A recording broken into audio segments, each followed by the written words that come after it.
નમસ્કાર વિદ્યાર્થી મિત્રો, મિડવાઇફરી પાર્ટ 13 અને આ મિડવાઇફરીનો આપણે છેલ્લો ભાગ હશે કે જેમાં તમામ મિડવાઇફરીના એમસીક્યુ આવી જશે, કવર થઈ જશે. ત્યાર પછી આપણે આગળ હેલ્થ સેન્ટર મેનેજમેન્ટના જે એમસીક્યુ છે તેમની ચર્ચા કરશું. તો ચાલો જોઈએ મિડવાઇફરીના એમસીક્યુ. નીચેના પૈકી બાયટેમ્પોરલ ડાયામીટર કેટલા સેન્ટીમીટર હોય છે? એ 8.2 સેન્ટીમીટર, બી 8.5 સેન્ટીમીટર, સી 9.2 સેન્ટીમીટર અને ડી છે 9.5 સેન્ટીમીટર. તો અહીં સાચો જવાબ આવશે 8.2 સેન્ટીમીટર. જવાબ એ આવશે. ત્યાર પછી આગળ છે પ્રશ્ન, નીચેનામાંથી બાયપેરાઇટલ ડાયામીટર કેટલા સેન્ટીમીટર હોય છે નોર્મલ? તો એ 8.2 સેન્ટીમીટર, બી 8.5 સેન્ટીમીટર, સી 9.2 સેન્ટીમીટર અને ડી 9.5 સેન્ટીમીટર. તો અહીં સાચો જવાબ આવશે 9.5 સેન્ટીમીટર. નેક્સ્ટ ક્વેશ્ચન છે, ઓક્સિપિટલ પ્રોટ્રુબરન્સ થી શરૂ કરીને બ્રેગમાના મધ્યભાગ સુધીનો ડાયામીટર એટલે? એ ઓક્સિપિટોફ્રન્ટલ, બી સબ ઓક્સિપિટોબ્રેગ્મેટિક, સી ઓક્સિપિટોફ્રન્ટલ અને ડી ઓક્સિપિટોબ્રેગ્મેટિક. તો અહીં સાચો જવાબ આવશે ઓક્સિપિટલ પ્રોટ્રુબરન્સ થી શરૂ કરીને બ્રેગમાના મધ્યભાગ સુધીનો ડાયામીટર છે. તો સાચો જવાબ આવશે સબ ઓક્સિપિટોબ્રેગ્મેટિક. સબ ઓક્સિપિટોબ્રેગ્મેટિક. નેક્સ્ટ પ્રશ્ન છે, ઓક્સિપિટલ પ્રોટ્રુબરન્સ થી શરૂ કરી અને સિન્સિપુટના મધ્ય ભાગ સુધીના ડાયામીટર એટલે? સબ ઓક્સિપિટોફ્રન્ટલ, સબ ઓક્સિપિટોબ્રેગ્મેટિક, ઓક્સિપિટોફ્રન્ટલ અને ઓક્સિપિટોબ્રેગ્મેટિક. તો અહીં સાચો જવાબ આવશે સબ ઓક્સિપિટોફ્રન્ટલ. નેક્સ્ટ પ્રશ્ન છે, ઓક્સિપિટલ પ્રોટ્રુબરન્સ થી શરૂ કરીને નાકના ખૂણા એટલે કે ગ્લોબ્યુલાના ભાગ સુધીના ડાયામીટરને શું કહેવાય? તો અહીં સબ ઓક્સિપિટોફ્રન્ટલ, સબ ઓક્સિપિટોબ્રેગ્મેટિક, ઓક્સિપિટોફ્રન્ટલ અને ઓક્સિપિટોબ્રેગ્મેટિક. તો અહીં સાચો જવાબ આવશે સી ઓક્સિપિટોફ્રન્ટલ. બધા જ વિદ્યાર્થીને નમ્ર વિનંતી છે કે ખાસ યાદ રાખજો, કારણ કે આપણે જ્યારે મિડવાઇફરીની એક્ઝામ છે તો મિડવાઇફરીની એક્ઝામમાં ફિટલ સ્કલ છે એ આપણને હાથમાં ફરજિયાત આપે જ અને બધા જ ડાયામીટર આપણને આવડવા જોઈએ. નેક્સ્ટ ક્વેશ્ચન છે, નીચેના પૈકી ઓક્સિપિટોફ્રન્ટલ ડાયામીટર નોર્મલી કેટલા સેન્ટીમીટર હોય છે? ઓક્સિપિટોફ્રન્ટલ ડાયામીટર છે 8.5, 9.5, 10.5 કે 11.5. તો સાચો જવાબ આવશે 11.5 સેન્ટીમીટર. નેક્સ્ટ છે, જ્યાંથી મેન્ટમ શરૂ થાય ત્યાંથી શરૂ કરીને બ્રેગમાના મધ્યભાગ સુધીના ડાયામીટરને શું કહેવાય? તો મેન્ટોબ્રેગ્મેટિક, ઓક્સિપિટોબ્રેગ્મેટિક, ઓક્સિપિટોફ્રન્ટલ કે સબમેન્ટોબ્રેગ્મેટિક. તો અહીં સાચો જવાબ આવશે સબમેન્ટોબ્રેગ્મેટિક. મેન્ટમ એટલે દાઢી કહેવાય, દાઢીની ટીપ. મેન્ટમ એટલે દાઢીની ટીપ કહેવાય. ત્યાંથી શરૂ કરી અને બ્રેગમાના મધ્ય ભાગ સુધીનું હોય તો સબમેન્ટોબ્રેગ્મેટિક. નેક્સ્ટ છે, જ્યાંથી મેન્ટમ શરૂ થાય ત્યાંથી શરૂ કરીને વર્ટેક્સના સૌથી ઊંચા ભાગ સુધીના ડાયામીટરને શું કહેવાય? તો ડાયામીટર એટલે સબમેન્ટોવર્ટિકલ, ઓક્સિપિટોબ્રેગ્મેટિક, ઓક્સિપિટોફ્રન્ટલ, સબમેન્ટોબ્રેગ્મેટિક. તો અહીં સાચો જવાબ આવશે સબમેન્ટોવર્ટિકલ. નેક્સ્ટ ક્વેશ્ચન છે, દાઢીની ટીપથી એટલે મેન્ટમ, દાઢીની ટીપથી શરૂ કરી વર્ટેક્સના સૌથી ઊંચા ભાગ સુધીના ડાયામીટરને શું કહેવાય? તો એ મેન્ટોવર્ટિકલ, બી ઓક્સિપિટોબ્રેગ્મેટિક, સી ઓક્સિપિટોફ્રન્ટલ અને ડી સબમેન્ટોબ્રેગ્મેટિક. તો એને કહેવાય મેન્ટોવર્ટિકલ અને સૌથી મોટામાં મોટો ડાયામીટર હોય. સંપૂર્ણ સગર્ભાવસ્થા દરમિયાન છેલ્લા અઠવાડિયે એબ્ડોમિનલ ગર્થ અંદાજે કેટલી જોવા મળે છે? એબ્ડોમિનલ ગર્થમાં હંમેશા અંદાજ હોય, એપ્રોક્સિમેટલી હોય 60 થી 70 સેન્ટીમીટર, 60 થી 80 સેન્ટીમીટર, 80 થી 90 સેન્ટીમીટર, 90 થી 100 સેન્ટીમીટર.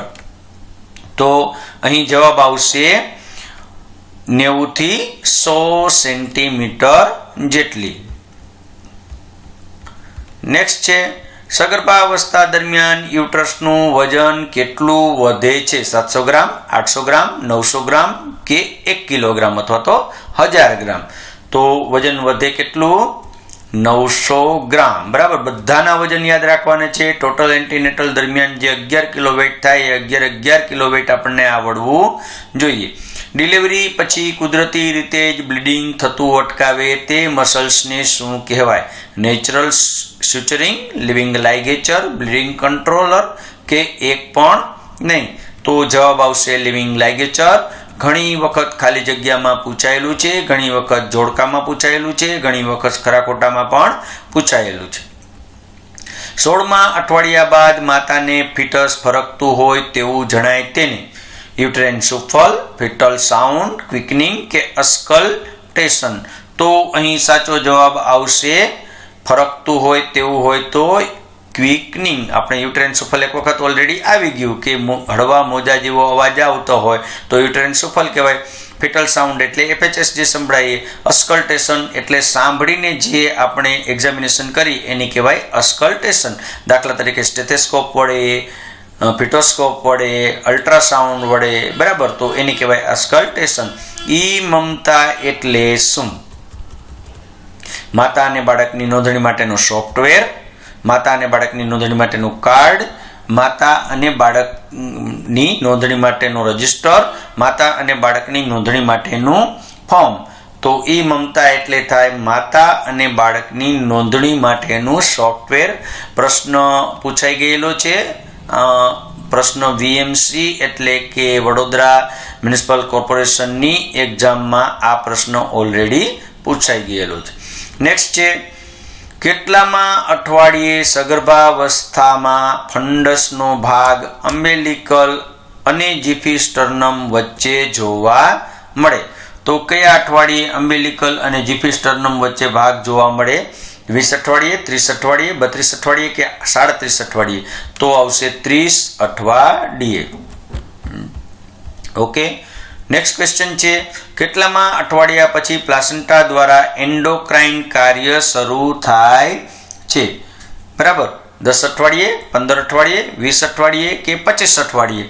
તો ખરો જવાબ આવશે 20 અઠવાડિયે. 20મા વીકથી એન્ડોક્રાઇન કાર્ય પ્લાસેન્ટાનું શરૂ થાય, ઓવરીનું એન્ડોક્રાઇન કાર્ય બંધ થાય. નેક્સ્ટ છે સગર્ભાવસ્થા દરમિયાન વજાઇનાનો કલર કેવો થઈ જાય છે? Pink, red, black, bluish? તો જવાબ આવશે બ્લુઇશ. નેક્સ્ટ છે જવાબ આવશે ડી અને બ્લુઇશ. નેક્સ્ટ ક્વેશ્ચન છે સગર્ભાવસ્થા દરમિયાન કુલ કેટલો વજનમાં વધારો થાય છે? 11 કિલો, 14 કિલો, 15 કિલો કે 16 કિલો? તો સાચો જવાબ આવશે 11 કિલોગ્રામ. રેડી? બહુ સરસ. બધાના જવાબ સાચા હોય છે, મોટા ભાગના જવાબ. એન્ટીડી ઇન્જેક્શન માતાને ડિલિવરી પછી કેટલા સમયમાં આપવું જોઈએ? એન્ટીડી એટલે AB જે RH ઇનકોમ્પેટેબિલિટી હોય ત્યારે જે આપવામાં આવે તે એન્ટીડી કેટલા સમયમાં આપવું જોઈએ? 4 દિવસમાં, 3 દિવસમાં, 5 દિવસમાં કે 7 દિવસમાં? તો જવાબ આવશે 3 દિવસમાં, 72 કલાકમાં.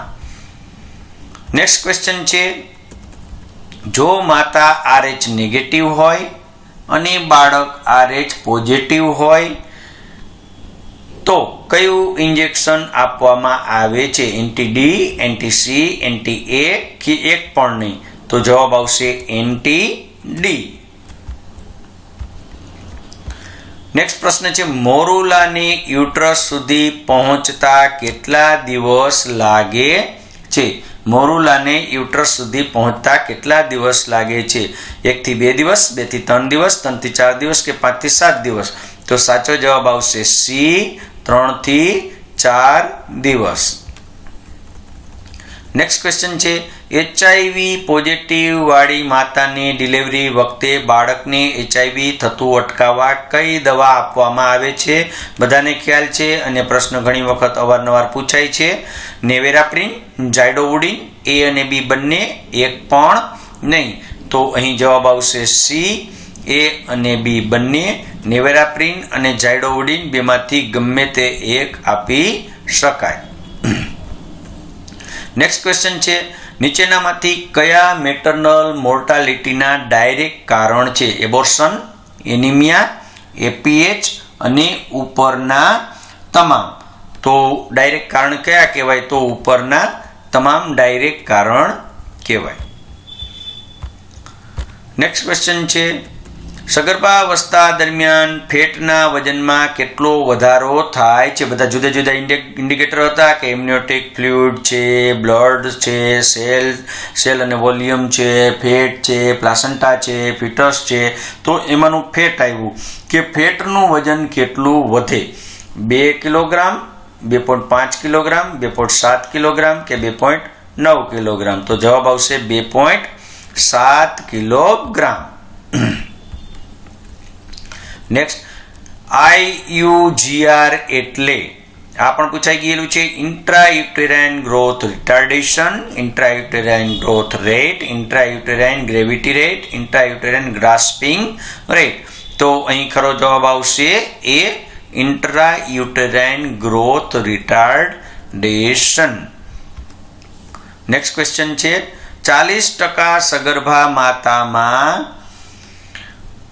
ત્રીજા ટ્રાઇમેસ્ટર દરમિયાન સામાન્ય સોજા જોવા મળે છે જે આરામ કરવાથી ઓછા થઈ જાય છે. જેને શું કહેવાય? તો એક્લેમ્સિયા, પ્રી એક્લેમ્સિયા, વેરિકોઝ વેઇન કે પેલ્વિક ઇન્ફેક્શન? તો એને કહેવાય પ્રી એક્લેમ્સિયા. કેવું કહેવાય? પ્રી એક્લેમ્સિયા. નેક્સ્ટ ક્વેશ્ચન છે બંને પગ પર પ્રેશર આવવાને લીધે વેઇન ફૂલાઈ જાય અને બ્લુઇશ થઈ જાય તેને A eclampsia, B pre eclampsia, C varicose vein, D pelvic infection? તો સાચો જવાબ આવશે વેરિકોઝ વેઇન. નેક્સ્ટ ક્વેશ્ચન છે ભારતમાં માતા મરણનું સામાન્ય કારણ PPH, એબોર્શન, સેપ્ટિસેમિયા કે એનિમિયા? તો સામાન્ય કારણમાં આવશે PPH. બરાબર, સામાન્ય કારણ કેવું આવશે? PPH. ભારતમાં નવજાત શિશુ મરણનું સામાન્ય કારણ કોન્જિનેટલ અબનોર્માલિટી, પ્રીમેચ્યોરિટી, મેટાબોલિક ડિઝીઝ કે બર્થ ઇન્જ્યુરી? તો એમાં આવશે પ્રીમેચ્યોરિટી. બરાબર, પ્રીમેચ્યોર બેબી હોય અને એક્સપાયર થઈ જતું હોય એવું આપણું કારણ સામાન્ય છે. નીચેનામાંથી પૈકી કયું કારણ પેરીનેટલ મોર્ટાલિટી માટે જવાબદાર નથી? પેરીનેટલ મોર્ટાલિટી માટે જવાબદાર નથી. APH 28 અઠવાડિયા પહેલા ડિલિવરી, પ્લાસન્ટા પ્રીવિયા અને જન્મજાત ખોડખાપણ? તો જવાબ આવશે જન્મજાત ખોડખાપણ. પેરીનેટલ એટલે ડિલિવરી પહેલા APH થાય તો ઘણી વખત માતા મરી જાય. 28 અઠવાડિયા પહેલા ડિલિવરી એટલે કે વહેલી ડિલિવરી થાય તો પણ મરી જાય. પ્લાસન્ટા પ્રીવિયા હોય તો પણ માતા મૃત્યુ થઈ શકે. જન્મજાત ખોડખાપણમાં થાય નહીં. નેક્સ્ટ ક્વેશ્ચન છે ઓવમના ડેવલપમેન્ટના પ્રોસેસને શું કહેવાય? ઓવ્યુલેશન, ઓફોરિયા, ઓજીનેસિસ, ઓસાઇટિસ? ઓવમના ડેવલપમેન્ટને શું કહેવાય? તો એને કહેવાય C અને ઓજીનેસિસ. એક વખત હમણાં જનરલ નર્સિંગમાં પૂછેલું હતું ઓજીનેસિસ અને એનો પ્રોસેસ પણ આવે ઓજીનેસિસનો. ઓવમનું જે ડેવલપમેન્ટ થાય એનો પ્રોસેસ હોય એને ઓજીનેસિસ કહેવાય. જો ઓજીનેસિસ પ્રોસેસ સાચું કયું આવે? ઓજીનેસિસ પ્રોસેસમાં સાચું શું આવે? તો ઓજિનિયા, પ્રાઇમરી ઓસાઇટિસ, સેકન્ડરી ઓસાઇટિસ અને ઓવ્યુલેશન. પ્રાઇમરી ઓસાઇટિસ, સેકન્ડરી ઓસાઇટિસ, ઓજિનિયા અને ઓવ્યુલેશન. પ્રાઇમરી ઓસાઇટિસ, સેકન્ડરી ઓસાઇટિસ, ઓવ્યુલેશન અને ઓજિનિયા. ઓજિનિયા, સેકન્ડરી ઓસાઇટિસ, પ્રાઇમરી ઓસાઇટિસ અને ઓવ્યુલેશન. તો સાચો જવાબ આવે શરૂઆત થાય ઓજિનિયાથી પછી પ્રાઇમરી ઓસાઇટિસ થાય, ત્યાર પછી સેકન્ડરી ઓસાઇટિસ થાય અને ત્યાર પછી ઓવ્યુલેશન થાય. ઓક્સિટોસિન ક્યાં ઉત્પન્ન થાય છે? એક વખત આપણે પ્રશ્ન આવી ગયો, ફરી રિપીટ થશે. એન્ટિરિયર પિટ્યુટરી ગ્લેન્ડમાં, પ્લાસેન્ટામાં, પોસ્ટિરિયર પિટ્યુટરી ગ્લેન્ડમાં કે હાઇપોથેલેમસમાં? તો જવાબ આવશે posterior pituitary gland. Posterior pituitary ગ્લેન્ડમાં ઓક્સિટોસિન ઉત્પન્ન થાય. કોર્પસ લ્યુટિયમ દ્વારા કયો હોર્મોન ઉત્પન્ન થાય છે? પ્રોજેસ્ટેરોન, LH એટલે કે લેક્ટેટિંગ હોર્મોન, ઇસ્ટ્રોજન કે પ્રોલેક્ટિન? તો સાચો જવાબ આવશે પ્રોજેસ્ટેરોન. નેક્સ્ટ ક્વેશ્ચન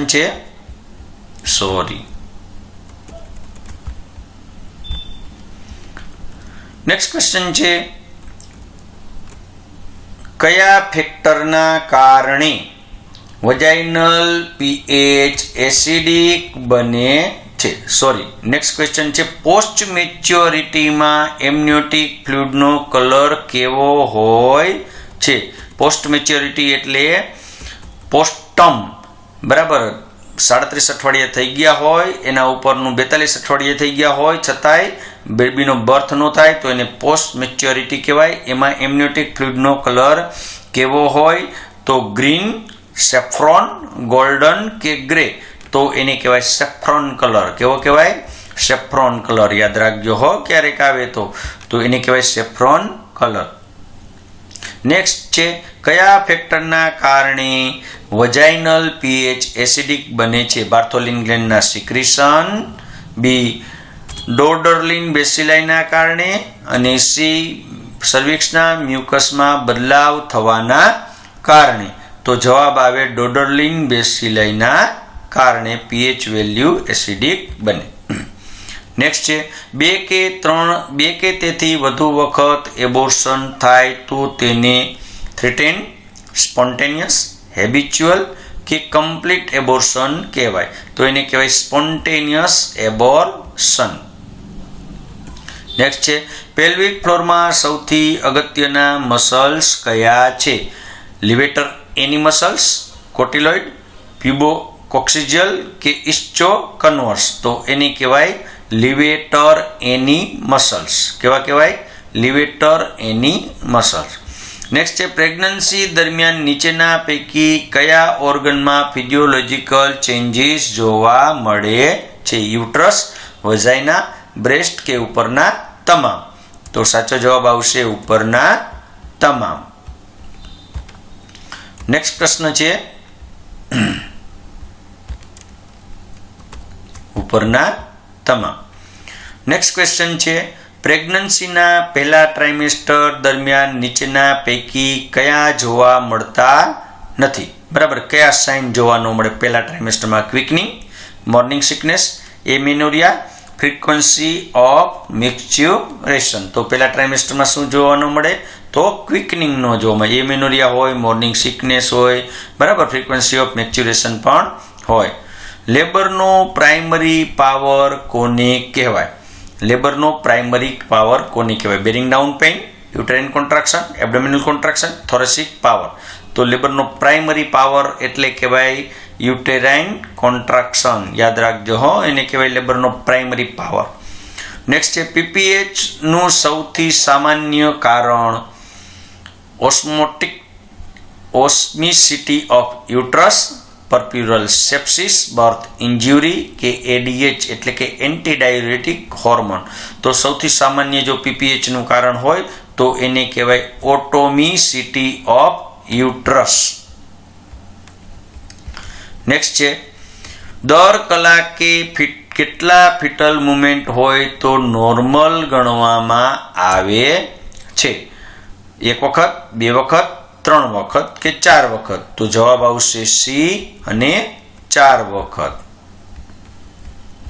નેક્સ્ટ પ્રશ્ન છે સિઝેરિયન ડિલિવરીનું સામાન્ય ઇન્ડિકેશન વજાઇનલેક્ટોમી, પ્લાસેન્ટા પ્રિવિયા, પ્રાઇમરી યુટેરાઇન ઇન્સેરિયા કે સીપીડી, સિફેલોપેલ્વિક ડિસ્પ્રપોઝિશન? તો સામાન્ય ઇન્ડિકેશન આપણને કીધું હોય તો સીપીડી આવે.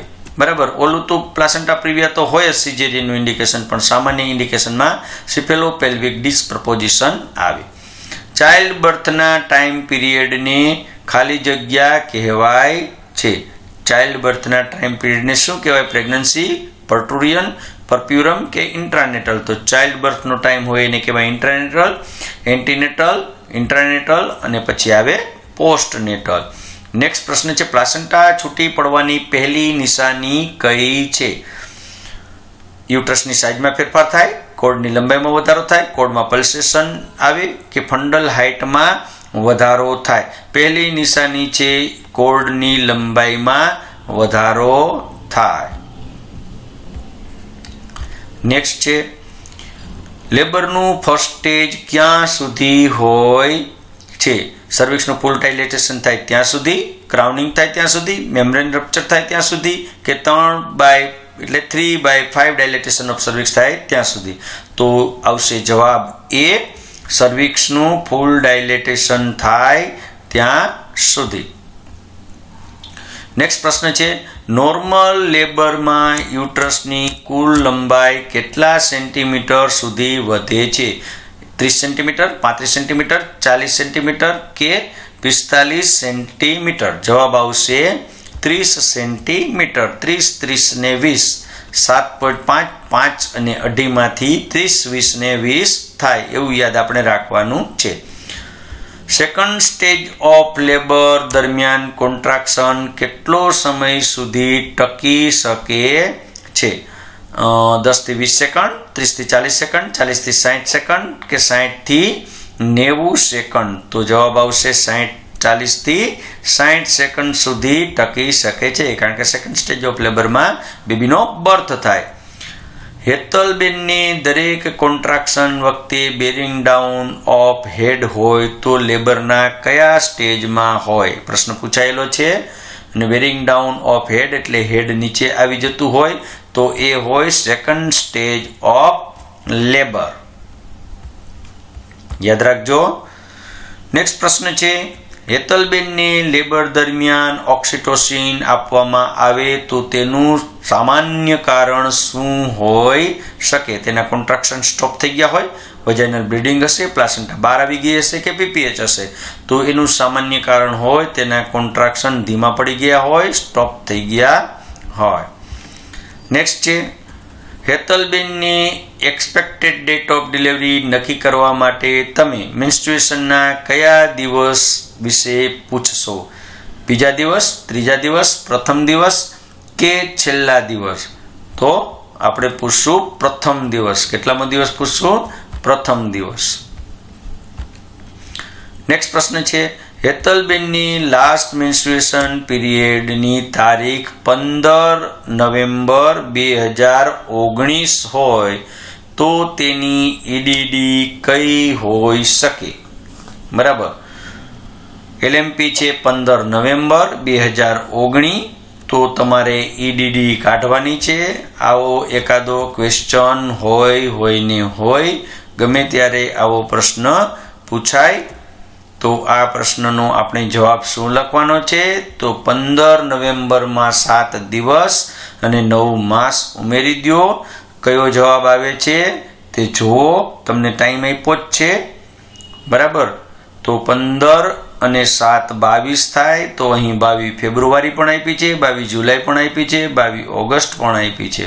9 મહિના ઉમેરી દો તો નવેમ્બર નહીં ગણમાં, નવેમ્બર, ડિસેમ્બર, જાન્યુઆરી, ફેબ્રુઆરી, માર્ચ, એપ્રિલ, મે, જૂન, જુલાઈ ને ઓગસ્ટ. બરાબર. 22 ઓગસ્ટ છેક આપી છે, તો અહીં આપણે કરશું 22 ઓગસ્ટ. નેક્સ્ટ ક્વેશ્ચન છે, જાગૃતિબેનની પ્રેગ્નન્સીનું છેલ્લું અઠવાડિયું છે, તેની સવારમાં અચાનક પેઇન થાય છે, પેઇન 3 થી 4 મિનિટ સુધી રહે છે, તો તેને શું હોઈ શકે? ફોલ્સ પેઇન હોય, ટ્રુ પેઇન હોય, લેબરના બીજા સ્ટેજમાં હોય કે કોઈ પણ તાત્કાલિક પગલાં લેવાની જરૂર હોય? તો શું હોય? છેલ્લું અઠવાડિયું છે, સવારમાં અચાનક પેઇન થાય છે અને 3 થી 4 મિનિટ ટકે, તો એને કેવું કહેવાય? ફોલ્સ પેઇન હોય, ટ્રુ પેઇન હોય નહીં. બરાબર. લેબરના બીજા સ્ટેજમાં પણ ન હોય ને તાત્કાલિક પગલાં લેવાની પણ જરૂર પડતી નથી. બે યુટેરાઇન કોન્ટ્રાક્શન વચ્ચેના સમયગાળાને શું કહેવાય છે? ઇન્ટેન્સિટી, ઇન્ટરવલ, ડ્યુરેશન કે ફ્રીક્વન્સી? તો એને કહેવાય ઇન્ટરવલ. નેક્સ્ટ ક્વેશ્ચન છે એન્ટીપાર્ટમ હેમરેજ એટલે birth tract bleeding, respiratory tract bleeding, gastroentero tract bleeding કે યુરિનરી ટ્રેક બ્લીડિંગ? તો એને કહેવાય birth tract bleeding. Birth canal મારફતે બ્લીડિંગ થાય તો એને કહેવાય એન્ટીપાર્ટમ હેમરેજ. એન્ટીપાર્ટમ હેમરેજનું કારણ placental separation, vaginal bleeding, vulval bleeding કે સર્વાઇકલ બ્લીડિંગ? તો જવાબ આવશે એન્ટીપાર્ટમમાં આવે પ્લાસન્ટલ સપ્રેશન. પ્લાસન્ટા સેપરેટ થઈ હોય તો એન્ટીપાર્ટમ બ્લીડિંગ થાય, એપીએચ થાય. પ્લાસન્ટા પ્રિવિયા એટલે પ્લાસન્ટાનું યુટ્રસના લેટરલ ભાગમાં હોવું, પ્લાસન્ટાનું યુટ્રસનું અપર ભાગમાં હોવું, પ્લાસન્ટાનું યુટ્રસનું લોઅર ભાગમાં હોવું કે ડી એક પણ નહીં? તો જવાબ આવશે સી, પ્લાસન્ટાનું યુટ્રસના લોઅર ભાગમાં એમ્બેડિંગ થવું, ચોંટવું. નેક્સ્ટ ક્વેશ્ચન છે ટીન એજરમાં પ્રેગ્નન્સીનું જોખમ રહેલું છે. Glucose intolerance, iron deficiency, anaemia થાય, ફિટલ ક્રોમોઝોમલ અબનોર્માલિટી જોવા મળે કે પ્લાસન્ટા પ્રિવિયા જોવા મળે? તો મોટા ભાગનું જોખમ હોય આયર્ન ડેફિશિયન્સી, એનિમિયા જોવા મળે. નેક્સ્ટ ક્વેશ્ચન છે પ્લાસન્ટા પ્રિવિયામાં સામાન્ય રીતે કેવા પ્રકારનું બ્લીડિંગ જોવા મળે છે? સડન પેઇનફુલ અને કોઝલેસ, કોઝલેસ એટલે કારણ વગર, સ્લો પેઇનફુલ અને રિયકરન્ટ એટલે થોડું ધીમું હોય, દુખાવા સાથે હોય અને વારંવાર થતું હોય, ફ્રેશ એકદમ હોય બ્લીડિંગ, પેઇનફુલ હોય અને કોઝલેસ કારણ વગર હોય, એકદમ સડન થાય, પેઇનલેસ હોય અને કોઝલેસ હોય અને રિકરન્ટ વારંવાર થતું હોય? તો જવાબ આવશે ડી, અચાનક થાય, પેઇનલેસ હોય, કોઝલેસ હોય અને રિકરન્ટ એટલે વારંવાર થતું હોય. નેક્સ્ટ પ્લાસન્ટા પ્રિવિયામાં સામાન્ય રીતે કેવા કલરનું બ્લીડિંગ જોવા મળે છે? બ્લેકિશ રેડ, બ્રાઇટ રેડ, બ્લુઇશ રેડ કે બ્રાઉન રેડ? તો બ્રાઇટ રેડ બ્લીડિંગ હોય, એકદમ ફ્રેશ બ્લીડિંગ હોય. નેક્સ્ટ એબ્રુપ્શન ઓફ પ્લાસન્ટા એટલે fresh haemorrhage, warming haemorrhage, accidental contraction કે બ્રિક રેડ હેમરેજ? શું કહેવાય? તો એને કહેવાય એક્સિડન્ટલ કોન્ટ્રાક્શન કે છૂટું પડી જાય, એક્સિડન્ટલી પ્લાસન્ટા છૂટી પડી જાય તો એને કહેવાય એબ્રુપ્શિયો ઓફ પ્લાસન્ટા. એબ્રુપ્શન પ્લાસન્ટા છે કે કેમ તે કેવી રીતે નક્કી કરી શકાય છે? એ સોફ્ટ અને ઇલાસ્ટિક યુટ્રસ હોય, બી ઇરિટેબલ અને ટેન્ડર યુટ્રસ હોય, સોફ્ટ અને રિલેક્સ યુટ્રસ હોય અને ડી કોન્ટ્રેક્ટેડ એન્ડ ઇલાસ્ટિક યુટ્રસ હોય? તો અહીં સાચો જવાબ આવશે ઇરિટેબલ અને ટેન્ડર યુટ્રસ હોય. તો આપણે કહી શકાય કે આ એબ્રુપ્શિયો ઓફ પ્લાસન્ટા છે, પ્લાસન્ટા વહેલી છૂટી પડી ગઈ છે. મલ્ટિપલ પ્રેગ્નન્સીમાં માતામાં કયા કોમ્પ્લિકેશન જોવા મળે છે? એપીએચ, માલપ્રેઝન્ટેશન, હાઇડ્રોમિનિયસ કે ઉપરના તમામ? તો જવાબ આવશે ઉપરના તમામ. એપીએચ પણ જોવા મળે, માલપ્રેઝન્ટેશન પણ જોવા મળે, હાઇડ્રોમિનિયસ પણ જોવા મળે. હાઇડ્રોમિનિયસ એટલે એમ્નિયોટિક ફ્લુઇડનું પ્રમાણ વધારે હોવું, એને હાઇડ્રોમિનિયસ કહેવાય. યાદ રાખજો હો, ઘણા બધાનો ક્વેશ્ચન હતો હાઇડ્રોમિનિયસનું. તો હાઇડ્રોમિનિયસ એટલે એક્સેસ એમ્નિયોટિક ફ્લુઇડ. પોલીહાઇડ્રોમિનિયસના મેનેજમેન્ટમાં ડીએનસી એટલે ડાયલેટેશન એન્ડ ક્યુરેટિંગ, ડીએનઈ ડાયલેટેશન એન્ડ ઇવાક્યુએટ, એમ્નિયો રિડક્શન અને ડી ફોર્સેપ ડિલિવરી? તો શું કરી શકાય? તો એને કહેવાય એમ્નિયો રિડક્શન, થોડું એમ્નિયોટિક ફ્લુઇડ બહાર કાઢવાનું, રિડક્ટ કરવાનું, તો એને કહેવાય એમ્નિયો રિડક્શન. નેક્સ્ટ સગર્ભાવસ્થા દરમિયાન હાઇપરટેન્શન, ઇડીમા અને પ્રોટીન્યુરિયા હોય તો તેને શું કહેવાય? એક્લેમ્સિયા, પ્રી એક્લેમ્સિયા, એપીએચ કે હાઇડ્રેટેડ સિસ્ટ, તો એને કહેવાય પ્રી એક્લેમ્સિયા. યુરિનમાં આલ્બ્યુમિન જતું હોય, હાઇપરટેન્શન હોય, ઇડીમા હોય તો એને કહેવાય પ્રી એક્લેમ્સિયા. પણ સાથે સાથે કન્વલ્ઝન આવે. જો આ વિશે હવે સગર્ભાવસ્થા દરમિયાન હાઇપરટેન્શન, કન્વલ્ઝન, ઇડીમા હોય અને રિલીવ ન થતા હોય તો તેવા નિદાનને શું કહેવાય? એક્લેમ્સિયા, પ્રી એક્લેમ્સિયા, એપીએચ અને હાઇડ્રેટેડ ફોર્મ, તો એને કહેવાય એક્લેમ્સિયા. બરાબર. સાથે કન્વલ્ઝન હોય અને રિલીવ ન થાય તો એને કહેવાય એક્લેમ્સિયા. સગર્ભાવસ્થા દરમિયાન મોટા ભાગે કેટલામાં અઠવાડિયામાં વધુ પડતા એબોર્શન જોવા મળે છે? કયું અઠવાડિયું સામાન્ય છે? 5મા અઠવાડિયે, 10મા અઠવાડિયે, 16મા અઠવાડિયે કે 20મા અઠવાડિયે? તો સાચો જવાબ આવે 16મા અઠવાડિયે. પ્રેગ્નન્સીના 16મા અઠવાડિયે મોટા ભાગે એબોર્શન જોવા મળતું હોય. નેક્સ્ટ ક્વેશ્ચન છે, સ્પોન્ટેનિયસ એબોર્શન થવાનું કારણ ફાઇબ્રોઇડ, સર્વાઇકલ ઇન્કોમ્પિટન્સ, ઓટોઇમ્યુનો ડિઝીઝ કે ઉપરના તમામ? તો સ્પોન્ટેનિયસ જે એબોર્શન છે એ થવાના કારણ મોટાભાગે ફાઇબ્રોઇડ યુટ્રસ પણ હોય, સર્વાઇકલ ઇન્કોમ્પિટન્સ પણ હોય, ઇમ્યુનો ડિઝીઝ, ઓટોઇમ્યુનો ડિઝીઝ પણ હોય. બધા જ રોગોના કારણે સ્પોન્ટેનિયસ એટલે વારંવાર 2 કે 3 વખત એબોર્શન થઈ જતું હોય. ઇનએવિટેબલ એબોર્શન એબોર્શનમાં શું જોવા મળે છે? ઇનએવિટેબલ એબોર્શનમાં શું જોવા? આપણે એબોર્શનના પ્રકાર યાદ રાખવાના છે. ખાસ આપણે 310 એબોર્શન યાદ રાખવાનું છે. એક્ઝામમાં મોટા પ્રશ્નમાં એબોર્શનના પ્રકાર જણાવી 310 એબોર્શનની સારવાર જણાવો એવું પૂછી શકાય. એમાં કોઈ પણ જાતનું આપણે શંકાને સ્થાન રાખી શકીએ નહીં. એબોર્શનનો એક પ્રશ્ન ઘણી વખત આવી શકે. ઇનએવિટેબલ એબોર્શનમાં શું જોવા મળે? વજાઇનલ બ્લીડિંગ હોય, ન હોય, લોઅર એબ્ડોમિનલ પેઇન થાય, વજાઇનલ બ્લીડિંગ વધુ થાય, સર્વિક્સનું ઇન્ટરનલ ઓસ ડાયલેટ થતું હોય છે તો એમાં થાય વજાઇનલ બ્લીડિંગ ન હોય. ઇનએવિટેબલ હોય તો હજી વજાઇનલ બ્લીડિંગ હોય નહીં. નેક્સ્ટ, નીચેનામાંથી કેવા પ્રકારના એબોર્શનમાં માતાને હોસ્પિટલમાં દાખલ રાખવાની જરૂરિયાત રહે છે? ઇનકમ્પ્લીટ, સેપ્ટિક, 310 કે ઉપરના તમામ? તો ઉપરના તમામ. નેક્સ્ટ ક્વેશ્ચન છે, નીચેનામાંથી કેવા પ્રકારની કોન્ટ્રાસેપ્ટિવ મેથડ ફેલ જાય તો એક્ટોપિક પ્રેગ્નન્સીના ચાન્સીસ રહે છે? કોન્ડમ, માલાયન, યુટેરાઇન ડિવાઇસ કે સેફ પીરિયડ મેથડ? તો કઈ મેથડ ફેલ જાય? તો એમાં આવશે ઇન્ટ્રા યુટેરાઇન ડિવાઇસ એટલે કે કોપર ટી. નેક્સ્ટ, એક્ટોપિક પ્રેગ્નન્સીનું management blood transfusion, resuscitation, laparotomy કે IVRL? બરાબર. તો સાચો જવાબ આવશે એક્ટોપિક પ્રેગ્નન્સીમાં શું કરવું પડે? તો એનું મેનેજમેન્ટ લેપ્રોટોમી કરી અને બહાર કાઢવું પડે. બરાબર. તો આપણે લેપ્રોટોમી કરવું પડે અને લેપ્રોટોમી એટલે સિઝેરિયન સેક્શન જેવું જ કરી અને એને ફિટસને બહાર લેવું પડે. હાઇડ્રેટેડ ફોર્મ મોલ એ શાનો ડિઝીઝ છે?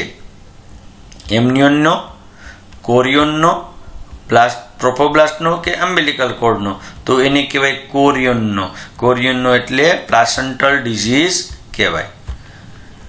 નેક્સ્ટ છે, પ્રી એક્લેમ્સિયા જેવી કન્ડિશનમાં કયા ઓર્ગન પર અસર થાય છે? Kidney, liver, heart? ઉપરના તમામ? તો જવાબ આવશે ઉપરના તમામ.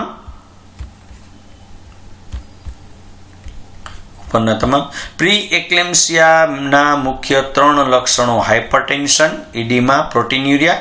Hypertension, vaginal bleeding, abdominal pain. Vaginal bleeding, oedema, fever. Hypertension, oedema અને વજાઇનલ બ્લીડિંગ. તો કયા થશે? તો એ હાઇપરટેન્શન, ઇડીમા અને પ્રોટીન્યુરિયા.